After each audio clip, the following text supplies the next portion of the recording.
आज का हमारा टॉपिक है issue of debentures with terms of redemption of debenture. आपको इशू के टाइम पर ही ये बताया जाता है कि रिडेम्पशन आपको इन डिबेंचर्स का कैसे करना है।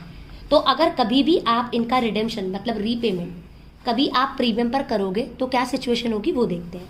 तो इसके 3 केस हैं बेसिकली। अगर आपकी 100 की फेस वैल्यू वाला डिबेंचर है और आप उसको 100 में ही इशू करते हो, तो आपने इशू किस पर करा उससे? At par. तो एंट्री क्या होगी? सारा का सारा पैसा अगर कंपनी इकट्ठा मांगती है तो कौन सा अकाउंट डेबिट होता है? Bank account debit to debenture application and allotment. Collectively आपके पास कितने पैसे आ गए? 100। ठीक, अगर ऐसा बोल दिया जाता है कि आपके पास 5000 डिबेंचर है 100 रुपए के ईच, तो इसमें 5000 के अकॉर्डिंगली मल्टीप्लाई हो जाती है। अभी 100 रुपए में इशू करा है तो 100 लिख दिया। फिर ये भी जो डिबेंचर एप्लीकेशन एंड अलॉटमेंट है, इसे आप ट्रांसफर कर दोगे जो भी X% डिबेंचर स्पेसिफाइड है उसमें। तो अगर आपके डिबेंचर्स आपने पार पे इशू किए तो ये एंट्री। अगर आपको इसी सिचुएशन में इन्होंने बता रखा है कि ये रिडीमेबल है 100 पर मतलब पार पर, फ्यूचर में 100 रुपए के डिबेंचर, कंपेयर किससे करेंगे? इससे।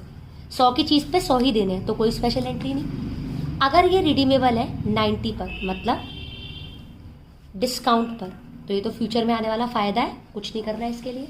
बट अगर ये रिडीमेबल है 120 पर मतलब प्रीमियम पर, अगर कभी भी रिडेम्पशन पर प्रीमियम है तो प्रूडेंस कॉन्सेप्ट कहता है कि उस प्रीमियम को आज ही लॉस मानो और आपको एक एंट्री क्लब करनी पड़ेगी इस एंट्री में, जिसका नाम होता है loss on issue of debenture.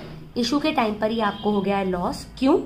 क्योंकि आपको प्रीमियम पे करना पड़ेगा ऑन रिडेम्पशन ऑफ डिबेंचर। कितना? कंपेयर किससे करना है? फेस वैल्यू से 2020।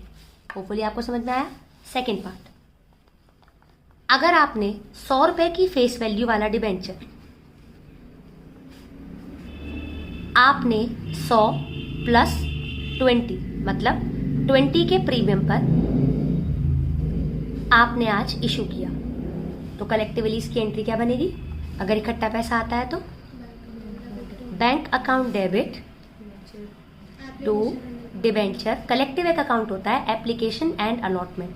और अब आपके पास पैसे कितने आए? 120।